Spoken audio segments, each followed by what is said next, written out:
Alors, quand on parle de l'Orient Express, on pense souvent à un simple et unique train, mais en fait, c'est un peu plus complexe que cela.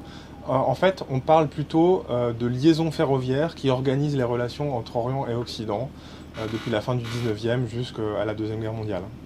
Quelles sont les spécificités de ces trains au début du XXe siècle, qui sont très marqués dans l'histoire ferroviaire, qui sont voilà, plutôt première partie du XXe siècle? Alors, on va dire les quelques spécificités principales de ce train sont d'abord le caractère luxueux de ces voitures. C'est-à-dire qu'on est vraiment dans des conditions de voyage luxueuses. Alors, luxueuses, pourquoi? À la fois au niveau du décor. Donc, on est vraiment entouré d'un décor particulier avec des artisans d'art qui sont intervenus sur la décoration et l'aménagement intérieur des véhicules. Et l'autre chose qui est très importante, c'est également le service à bord, qui est vraiment important et essentiel. Quand on voyage à bord de ces trains de luxe, on est vraiment accompagné par toute une série de personnel, pardon, qui accompagne le voyageur et qui doit répondre à quasiment tous ses besoins. C'est une expérience, le voyage au sein de l'Orient Express à cette époque-là, et c'est une expérience qui concerne qui? Quel est le profil des voyageurs? C'est en effet une expérience et en fait, les profils de voyageurs en fait évoluent au fil du temps, mais en fait sur toute la période, en tout cas jusqu'à la Deuxième Guerre mondiale, on a des profils qui sont similaires. C'est tout d'abord des personnes plutôt fortunées qui voyagent, donc des enfants par exemple de grandes familles d'industriels ou aristocratiques qui se rendent à Istanbul, enfin à Constantinople, qui est la porte de l'Orient et qui participent comment dire, à construire leur culture et leur ouverture au monde. Et ensuite, on a énormément de personnes qui travaillent dans les ambassades, dans les légations, les différentes légations des différents pays.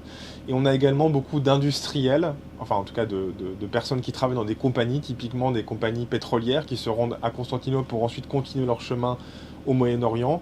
Et enfin, beaucoup de militaires. Cette rame est ici en gare Lille-Flandre pour les Journées du patrimoine, après une année 2020. Cette rame devait être là en 2020 pour les Journées du patrimoine, Ouais. mais annulée en raison du Covid. Elle est là cette année et ça a marché très fort. Enfin, les réservations sont parties très vite.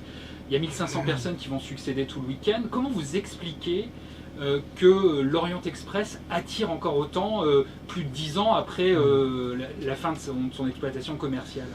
Alors oui, ça c'est vraiment toujours quelque chose qui nous surprend, c'est à quel point le nom et puis du coup les voitures sont attractives pour à la fois le grand public, mais aussi pour les cheminots, enfin vraiment, et surtout tous les âges. C'est-à-dire qu'on a à la fois des enfants jusqu'aux parents, jusqu'aux grands-parents. Voilà, moi je pense que ce qui est vraiment une des caractéristiques de ce train et de ce nom, c'est qu'il s'est transformé progressivement en fait en objet culturel. Et évidemment, le grand point de départ, c'est le crime de l'Orient Express d'Agatha Christie en 1934. Et ensuite, toutes les adaptations cinématographiques qui ont eu lieu et qui ont fait que ce train a pénétré dans la culture populaire de manière très importante.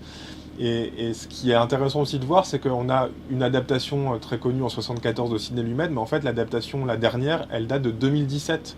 Donc c'est le film de Kenneth Branagh, je crois, avec aussi un casting très important. Et donc on voit bien que ce mythe, en tout cas ce nom, continue à perdurer et continue à attirer les foules. Donc c'est quelque chose, oui, qui ne s'éteint pas.